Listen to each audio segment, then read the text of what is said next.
இனிய நாள் வணக்கம் என்னிய நட்புறவுகளே. நான் உங்கள் அன்பு சகோதரர் பல்கலைவேந்தர் முனைவர் லியோஜி, திரைக்கலைஞர். மாற்றம் ஒன்றே மாறாதது. ஆம், இன்றைய மாற்றம் மிக மகிழ்ச்சிக்கும் முன்னுதாரணத்திற்கும் ஆனது. ஆம், மக்களுக்கு இன்னாற்ற வந்திருப்பவர்கள் நான் தான் அப்படின்னு இல்லாமல் நாம தான் அப்படின்னு ஒன்றா சேர்ந்து இன்னாட்டுவது தானே நியாயமானது. அந்த நிகழ்வு இன்று நடந்துள்ளது.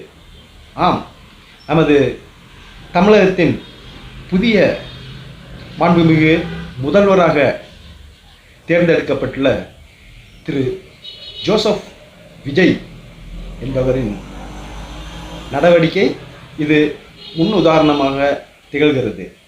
முதற்கண் எமது இதயமார்ந்த இனிய நல் வாழ்த்துகள். அதற்கு நான் சுமார் ஒரு 20 அகவைகளுக்கு முன்பு திருநெல்வேலியில் தினவேல் என்ற பத்திரிகையில் ரிப்போர்ட்டர், கார்ட்டூனிஸ்ட், ஃபோட்டோகிராஃபராக பணியாற்றிய வேளையில் என் சிந்தையில் உதித்த கருத்தை நான் கருத்தோவியமாக வடிவமைத்து அந்த பத்திரிகையில் பதிவேற்றினேன்.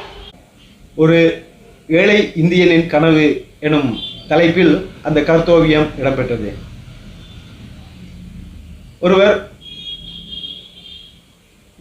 உறங்கி நல்ல உறக்க நிலையில் இவ்வாறு இருப்பார். அவரது கனவில் நடுவே நமது இந்திய தேசிய கொடி பறந்து கொண்டிருக்கும். சுற்றவர மாண்புமிகு கலாம், வாஜ்பாய், ராஜீவ்காந்தி, மு கருணாநிதி, ஜெயலலிதா இவர்கள் ஒன்றாக கைகோர்த்தபடி இருப்பார்கள். மக்களால் தேர்ந்தெடுக்கப்படும் அரசியல்வாதிகள் மக்களுக்கு இன்னவை ஆற்ற வேண்டியிருப்பின் இவ்வாறு கைகோர்த்து ஆற்றினால் நலமாக இருக்கும் அல்லவா என்பதே எமது கருத்தாக இருந்தது. அது இன்று நிகழ்ந்துள்ளது.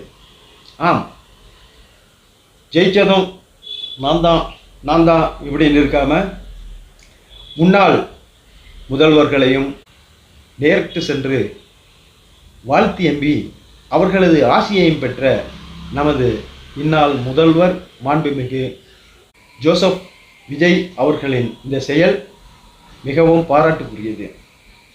இதுபோலவே அவர் கொடுத்த வாக்குறுதிகளையும் சரியாக நிறைவேற்றி மக்களுக்கு நல்லவற்றை செய்து மக்களின் வாழ்க்கை தரத்தை உயர்த்தினால் மிகவும் நன்றாக இருக்கும். தொடர்வதெல்லாம் இனிதாகட்டும் உங்களுக்கும் உலகத்தில் வாழும் அனைவருக்கும். என்றென்றும் இதயம் நிறைய அன்புடனும் நட்புடனும் உங்கள் அன்பு சகோதரர் பல்கலைவேந்தர் முனைவர் லியோஜி, திரைக்கலைஞர்.